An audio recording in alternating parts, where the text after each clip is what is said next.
What is going on? It's Alex coming back at you with another video, and today I am going to be reviewing CBS's brand new 2024 NFL mock draft. So if you are new, feel free to like, comment, subscribe. Everything helps out the show. Feel free to look at my board below my face, as well as check out all the links and below that in the ticker, as well as in the description. The link tree will bring you to everywhere you need, including being able to use our two sponsors of the show, Olipop as well as UnderDog Fantasy. Use those codes, save some money, make some money, have some fun, or like me, lose some money, but still have a lot of fun.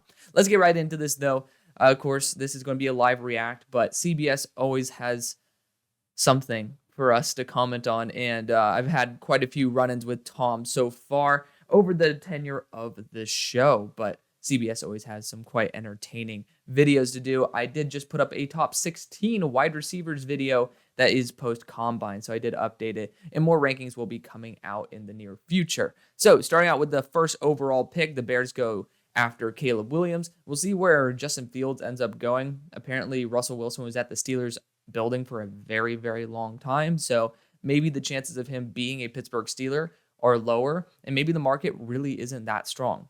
Or Omar Khan is being a masterclass dude and essentially playing a smokescreen by, telling Chicago, like, well, unless you lower the price, we're going to be going after somebody else. But Caleb Williams is an upgrade at quarterback. I do love Justin Fields, but, he still is developing, and he's going into his fourth year, developing at a rate that Caleb Williams will essentially be starting out at.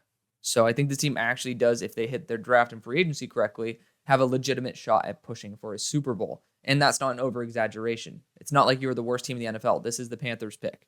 So there is a lot to really love about Chicago, so I'm very excited to see what they are going to do. So we got Jayden Daniels here at pick 2. Randomly, I'm hearing a lot more love for Jayden than I expected. He's been my QB2, but I even feel uncomfortable imagining that NFL teams would go after Jayden with his durability concerns and thinner frame over Drake Maye, who has the higher ceiling, especially when you have a quarterback already in Sam Howell, who can actually be a legitimate plus starter. Like, he was leading the league in passing yards. Like, that's not an end-all be-all stat, but that is certainly somebody who you can work with, especially if you can end up trading out of this pick, getting a ton of draft capital. Potentially Jayden Daniels might even be there. Drake Maye might even be there. Apparently he's QB4 now behind J.J. McCarthy, which, I mean, even in the days where I wasn't even a huge fan of Drake Maye at all, like, that is a big stretch. So, I had, actually, to be fair, I did have Drake Maye as QB4, but that's because I love Bo Nix, not because I thought Drake Maye was actually a QB4.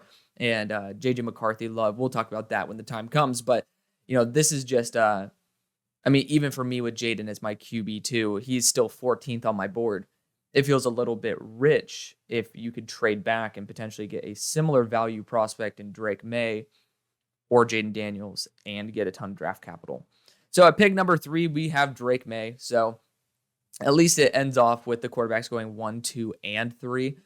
Drake Maye to the Patriots, I think, is a smart move. The Patriots very well might trade out of this. It depends on how comfortable they are at the quarterback position. But, if New England gets an offer they can't refuse, everybody has a price.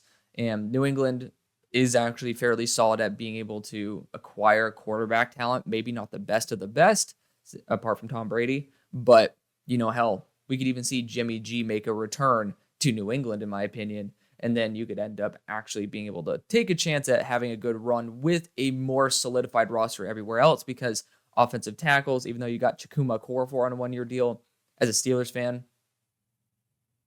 Dan Moore continued to start after, they ended up putting Broderick Jones at right tackle, even though Broderick Jones is a left tackle. So, I don't know if that's actually a true starting offensive tackle for you, but I do think the Patriots should be in the market for a trade down because of the fact this team is multiple years away from legitimate championship contention. And for me, I think of this as, looking at the human on the other side of it, and I don't really want to put a quarterback through no weapons, no tackles. Like, that just doesn't seem like a very fun outcome. At pick number 4, Marvin Harrison Jr. goes to the Arizona Cardinals. He's a phenomenal wide receiver. I don't have him as a generational guy, and people got butthurt over that, which is kind of funny. But, he's a blue chipper for sure. Really good player. He had, I mean, you can go watch the receiver video yesterday. It breaks it down a lot more than what I'm going to do here, but he's had a little bit of inconsistency. I mean, his drop rate went up to 8% again.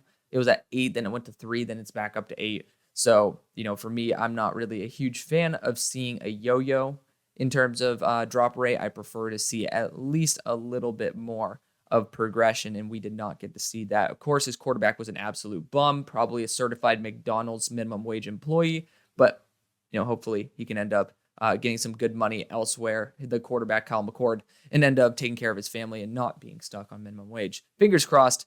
Pick number 5, we have the Vikings trading up for JJ McCarthy. It does feel like that's going to be the case at this point.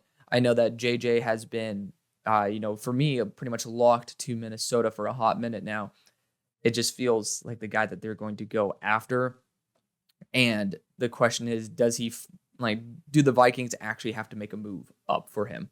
Because there's 3 teams at 11, 12, and 13 that all need a quarterback, that all probably have a little bit of patience to let JJ McCarthy develop.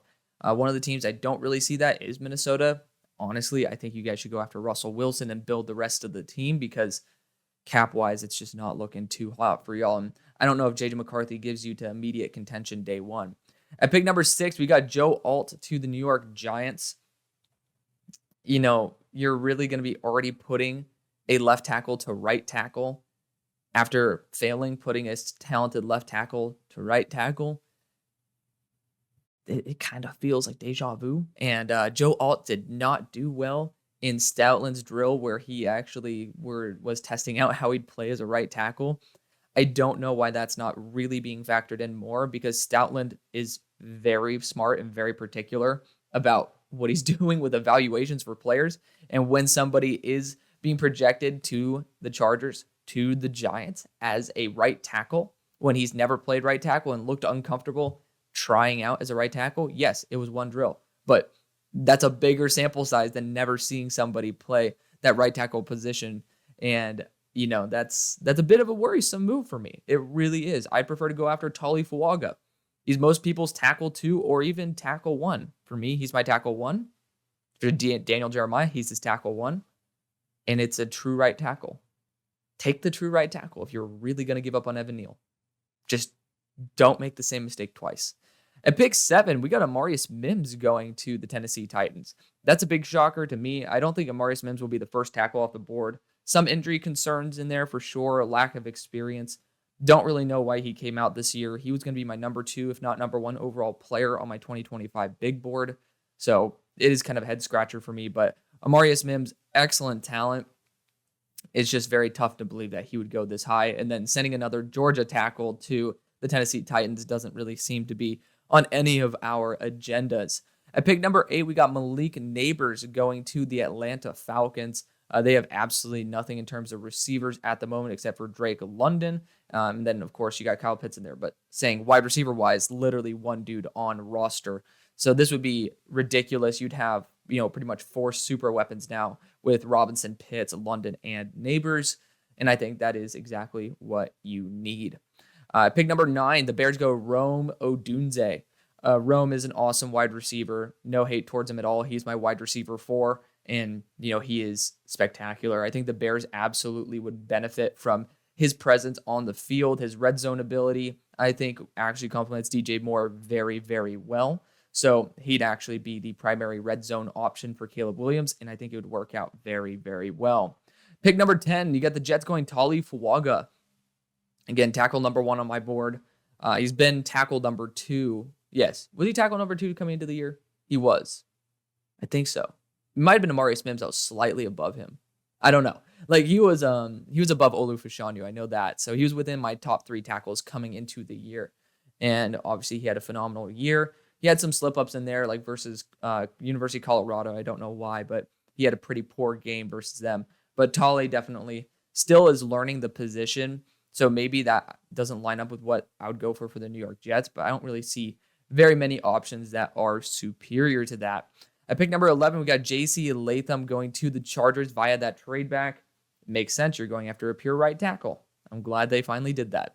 Pick number 12, Dallas Turner goes to the Denver Broncos. Denver Broncos just like right now traded away Jerry Jeudy, so you can know pretty much when the time of recording is for this. Dallas Turner is going to be a big plus to this team. I just kind of feel bad for Dallas Turner. If I'm just going to be brutally honest, I feel kind of bad the fact that I'm pretty sure he weighed in at 247. I don't know where they're getting these stupid figures from. Like 360, Latham did not weigh in at 360. Kind of sad that CBS can't even update their numbers on their sheets, and yet Broshmo and I can. But regardless, Dallas Turner is going to be an excellent player for the Broncos. It's just I feel bad because it's a long haul. Like this is a team that is not going to be competing for the next probably 5-6 years. They're really, it's an awful organization. I feel so bad for you Broncos fans. And the thing is, I honestly have like 1 or 2 jerseys. One of them is a Peyton Manning Broncos jersey. So I really do have an affinity for the Broncos. It's just really sad how far y'all are falling. You got the Raiders there at pick 13 going Quinion Mitchell. Quinion Mitchell is a phenomenal player. I think AP would absolutely adore having him on his squad. So perfectly fine with that selection. Jared Verse then goes to the Saints at pick 14. He's a good player, tested out phenomenally well. 254 pounds is a great weight for him. He's not 260. Again, like CBS, you're a massive organization. It's pretty easy for you to have an intern just update the weights, but you do you, bro. The Saints do need to have a contingency plan in place for Cam Jordan, and this would be exactly that. Pick 15, we got Terrion Arnold. I have a strong feeling he'll be going inside the top 10.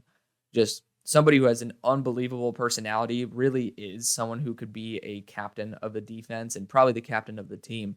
And excellent cerebral mind. Like he really does process the field so well. And he's very efficient with his steps. So he doesn't need to be a 4.4 guy necessarily. And to be fair, he's 4.50. So 1/100th of a second difference would have made him a 4.4 guy. He really is awesome. So I love that versatility as well. Can play in the slot, can play on the boundary. They say play in the safety spot. I would never, ever do that to somebody who is really as talented as Terrion Arnold. But, that's because I believe in him as a pure corner. At pick 16, we got Byron Murphy to the Seahawks. I think that's perfectly fine. He is sub 300 pounds. Again, that's gonna get to me because the fact that I just went through and absolutely slaughtered myself updating weights on my board.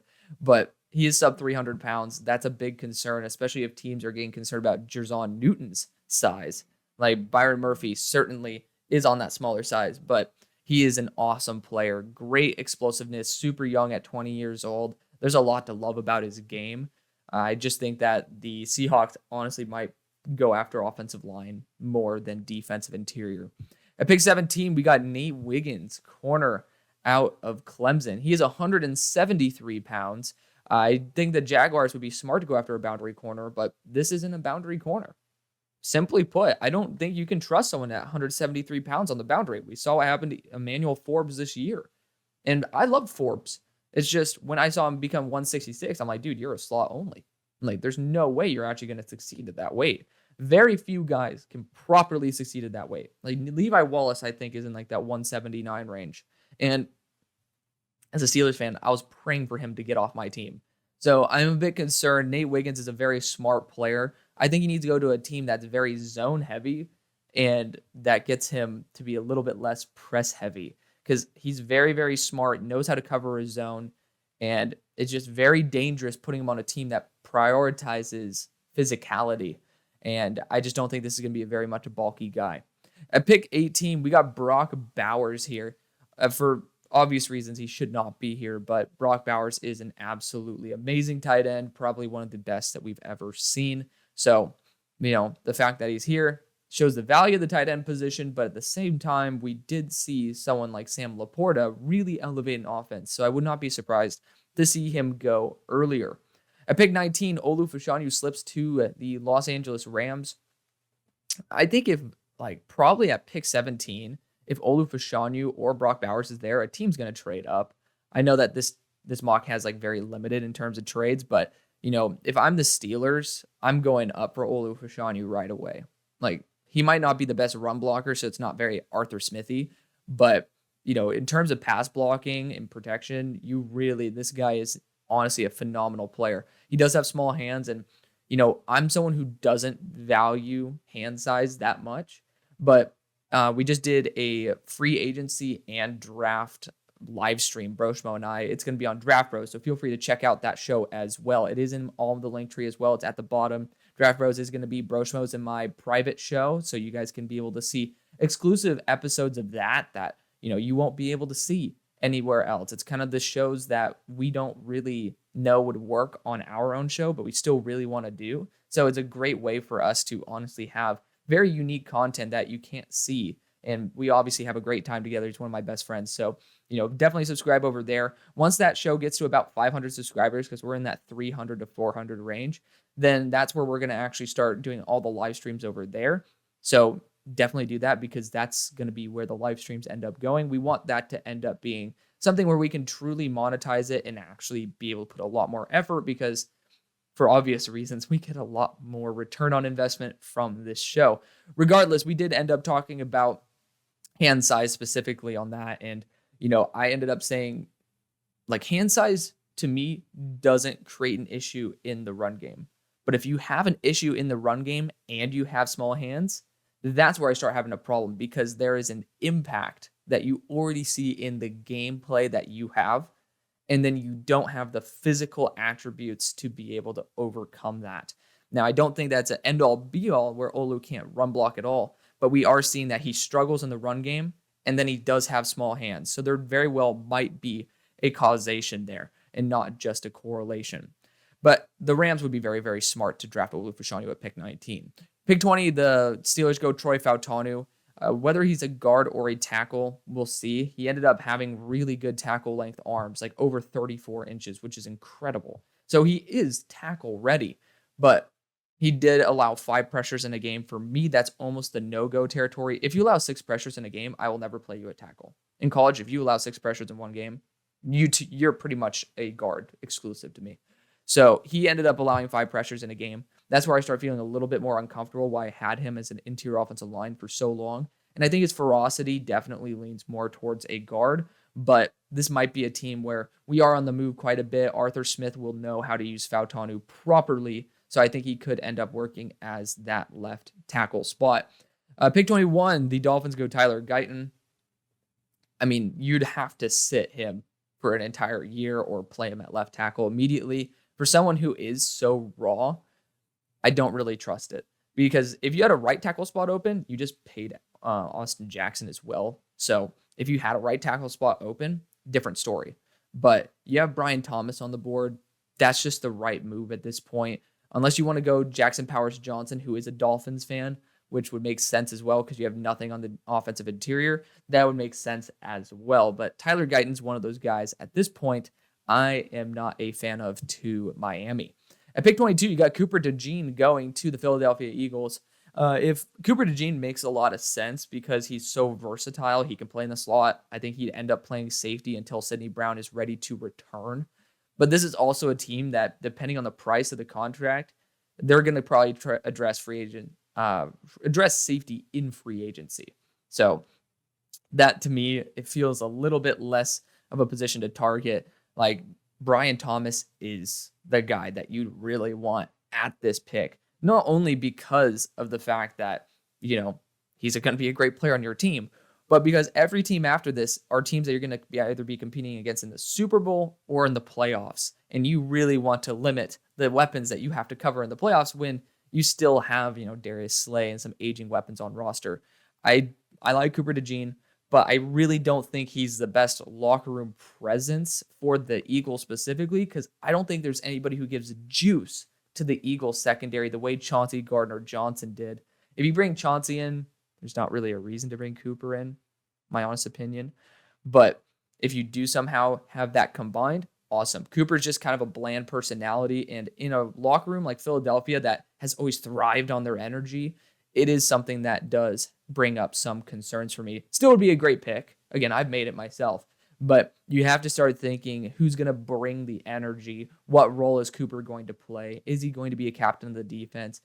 And my honest answer to majority of that is probably ambiguous. So I also would be looking at edge rusher. Josh Sweat apparently is on the trade market as well. With Leatu Latu there, it's underwhelming, but that's going to be a great Josh Sweat replacement, almost identical frame. And I think that he feels very similar to Jalen Phillips, but maybe a bit worse because I love Jalen Phillips. And I really do like Leatu Latu, but Latu could end up being a cheaper option to end up being the Jalen Phillips in the new Eagles defense for Fangio. But Latu then ends up going at pick 23. I think it's a very realistic opportunity for the Texans to upgrade an edge rusher. We're going to have so much clarity after free agency, of course, because, if you bring back Jonathan Grenard, there's just so many variables that could determine whether you go an edge rusher. Defensive interior with Jerzon Newton is the right move, but it's just probably not the realistic move. NFL just doesn't like him for some reason. I don't know fully why, because the logic doesn't add up. So if they don't like Jerzon Newton because of size, they shouldn't like Byron Murphy because of size. They probably do have that red flag, but Byron Murphy could be a better player. And he's slightly better on my board too.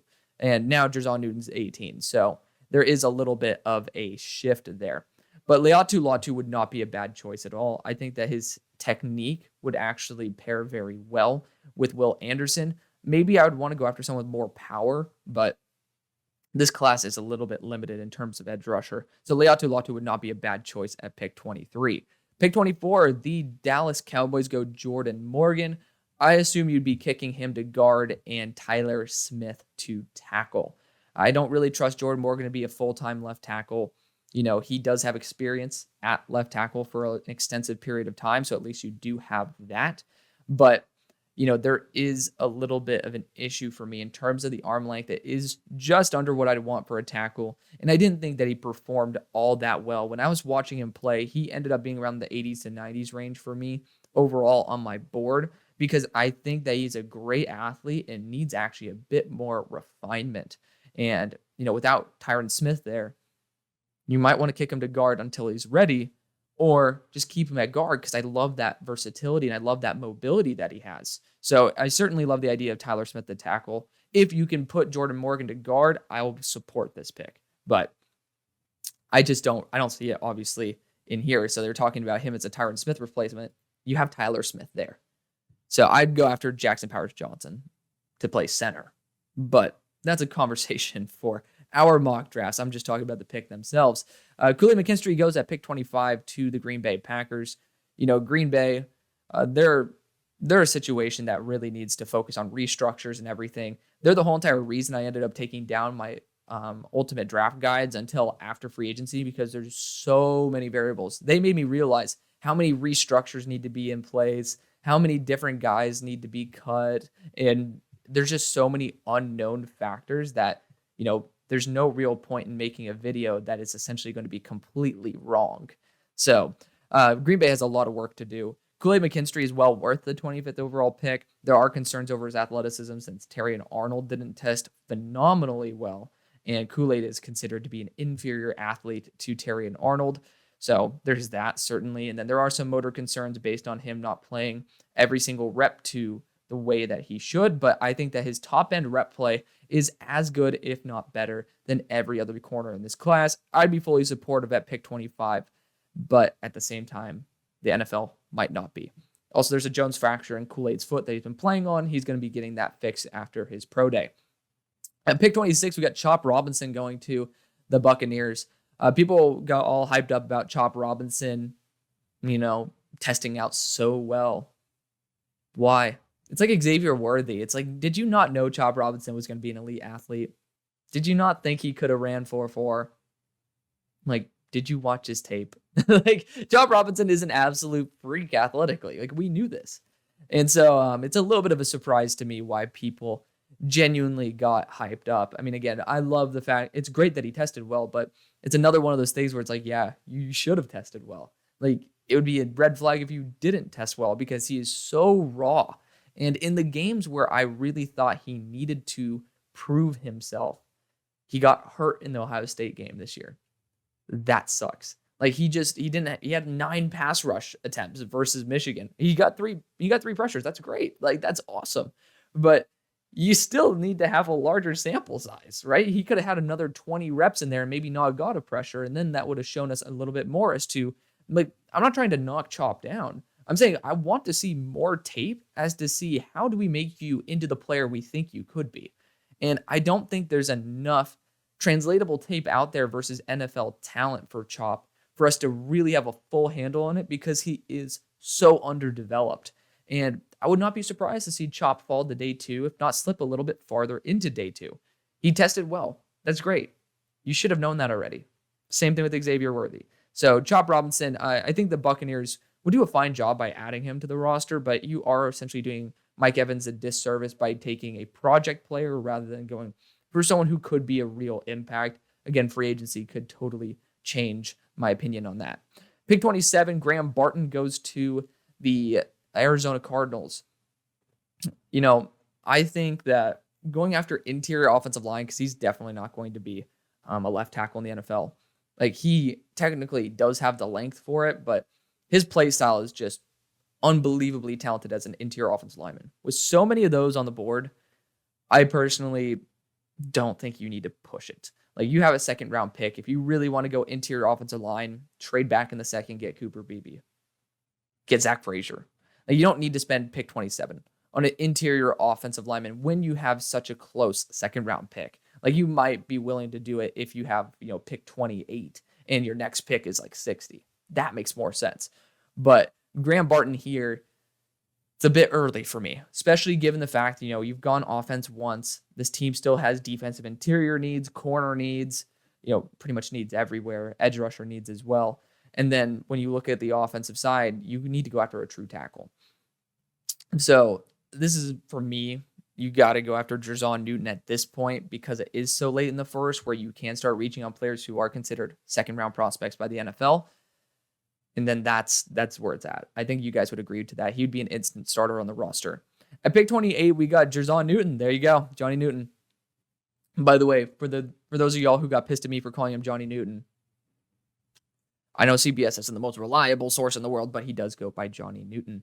He's a great player. I think Buffalo would be perfectly happy getting someone who has that pass rushing ability from the defensive interior. Weighed over 300 pounds there at the combine, did not test, so maybe he just continued to eat some Buc-ee's or some burritos while he was waiting to try to get his weight up. But, he still is roughly around that 300-pound range, which is good to see for him.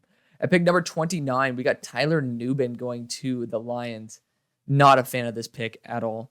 Like, defensive interior needs there. Not going to take one with Johnny Newton off the board, but still defensive interior, edge rusher, corner, like pretty much every need except for safety, I would be willing to go after in the first. I still think wide receiver, boundary wide receiver, should be a priority. Like, maybe getting Xavier Legette in round number 2. I don't think he'll be there, but maybe even trading back, getting him would be a smart move. Interior offensive line, that's going to be a pretty big one. This is where Graham Barton, for example, I would accept it. Like, it does feel like a very mobile, very aggressive offensive guard. Like, that would be a big plus with center versatility in case Frank Ragnow decides to hang the cleats. But, I think Jackson Powers Johnson is still on the board, is he not? Like, I just take that at this point. By the way, I don't even know why Graham Barton went above JPJ. But yeah, this is a pretty big bust of a pick in my opinion. Buccaneers, just kidding, Raiders end up trading up to pick number 30 with the Ravens, ending up going after Michael Penix Jr. Penix is, I think he'd be able to utilize his core very well. It would be very similar to the talent level he had there at Washington, respectively, to the defense. So would love to be able to see Michael Penix be able to test out the receiving core and be able to really push the potential there. At pick number 31, we have the Niners going Kingsley Suamataia. He's a very talented right tackle / left tackle prospect. He was supposed to break records at the combine. It's like he was kind of slow and it's kind of a chubby hubby there at BYU in 2022. He lost 15 pounds. The kid's doing a great job, recomped his body. But let's not act like he was a supreme athletic freak just over a year ago. Doesn't mean he can't be. But, I still thought he tested out very, very well enough to be willing to take him in the first. And, his play as a right tackle, to me, is superior than his play as a left tackle. So he's going to have an instant impact and as an instant upgrade. And then you also have the ability to train him up under Trent Williams to move him back to left tackle when Trent is ready to head out. And then, of course, Brian Thomas goes at pick 32. Let's not even talk about the fact that A.D. Mitchell and Brian Thomas didn't go, because this was put up yesterday, like Friday. So this is not like a pre-draft video. Brian Thomas obviously would be the best selection possible for Kansas City. It's a dream selection. Again, feel free to watch my receiver video that I put out yesterday that breaks them down really in depth. It's about 40 minutes long, so you definitely get to have actually, how many minutes is that? 16 into 40, roughly about 3 minutes per receiver, where I really dig into what I really love about them. It's a full grading breakdown, so definitely go check that out. But with A.D. Mitchell and Brian Thomas, both those guys are essentially locks in the top 20. It's a pretty poor free agent receiver class as well. So teams are going to need receivers. I don't get this. I really don't. But, I mean, I get the pick itself. It's just there's no reason for him and A.D. Mitchell to be down this far because they have production in college. They have translatable traits, and then they test it out very, very well. But essentially, this would be the best pick imaginable. So Kansas City getting the dream pick here. But that is going to be the video. Thank you so much for watching. Again, feel free to like, comment, and subscribe. Hitting up that thumbs up always helps out with the algorithm, and then subscribing, getting on the hype train early. Always a great move. Let's get right out of here, get you back to your day, and I'm going to get back to mine. I love y'all. See you on the far side.